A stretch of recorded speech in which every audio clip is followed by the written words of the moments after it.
Here we talk about partial correlation, zero order, first order, second order correlation coefficient, characteristics and applications of partial correlation analysis.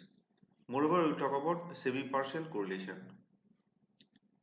Now, in partial correlation, we deal with a set of dependent variables and we sometimes want to evaluate the correlation between two dependent variables after removing third dependent variable from both dependent variables. Now, partial correlation coefficients enables us to determine the direct relationship between any two variables independent of the indirect effect of the other variables. In simple correlation, we ignore the effect of all the other variables even though these variables might be quite closely related to the dependent variable or to one another. In other words, a partial correlation measures the strength of a relationship between two variables while controlling the effect of the other variables. For example, if two variables A and B are correlated with a third variable C, now the variables A and B may be related to each other simply because they are related to the third variable C. We calculate partial correlation coefficient to know if there is any correlation between A and B that is not due to their both being correlated with C. Now these are the formula. Now suppose three variables are there, x1, x2 and x3. x1, x2 and x3. The coefficient of partial correlation between x1, x2 and keeping x3 constant. So you want to know the partial correlation between x1 and x2.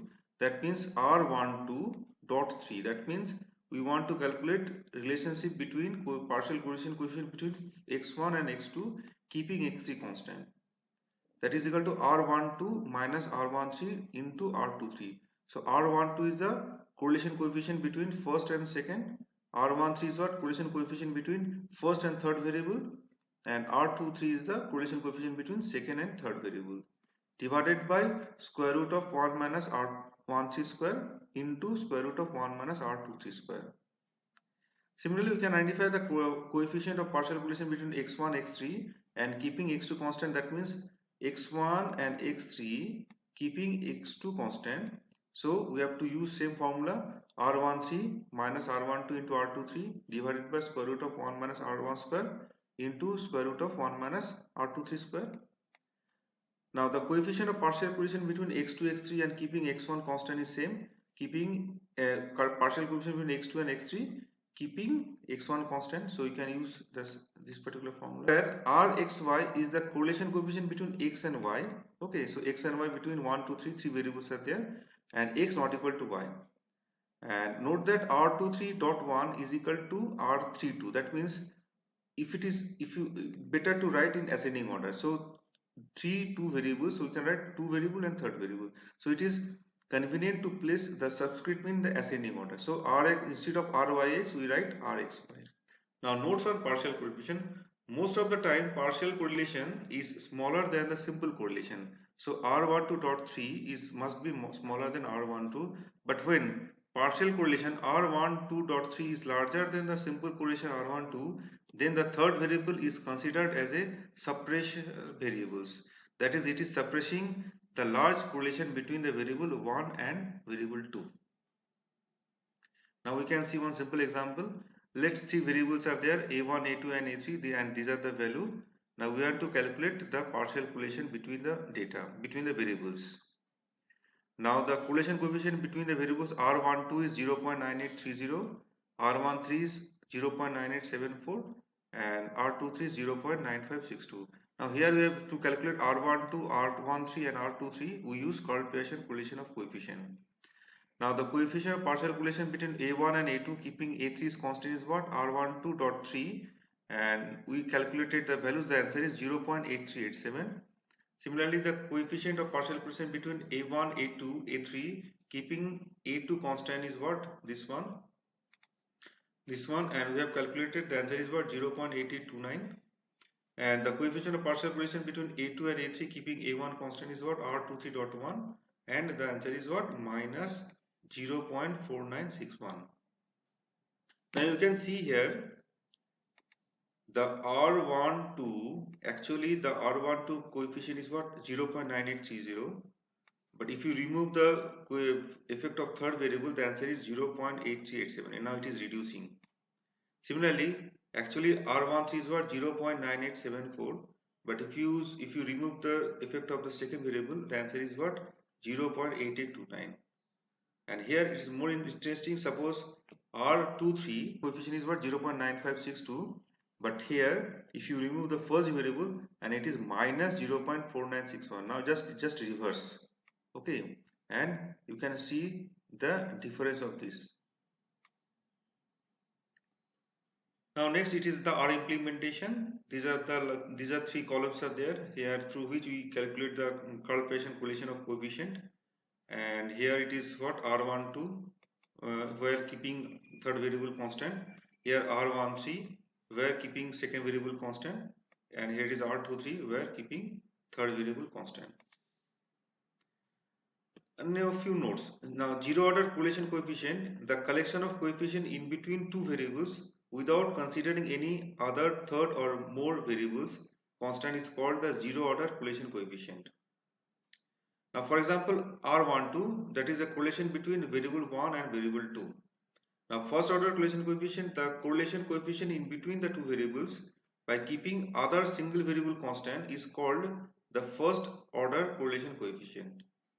Finally, R12.3 is the correlation coefficient between 1 and variable 2, keeping the variable 3 constant, and so on.